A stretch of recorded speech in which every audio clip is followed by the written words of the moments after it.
ముందుగా ఒక చిన్న అల్లం ముక్కను తీసుకొని చిన్నగా తురుముకోవాలి. అలాగే ఒక గిన్నెలో కప్పు నీళ్ళు తీసుకొని మరిగించుకోవాలి.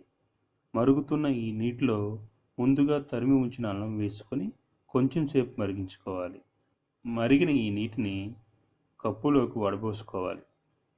వడబోసిన ఈ నీటిలో 2 టేబుల్ స్పూన్ల తేనెను వేసి కలుపుకొని త్రాగితే మనకు దగ్గు మరియు జలుబుల నుండి ఉపశమనం లభిస్తుంది.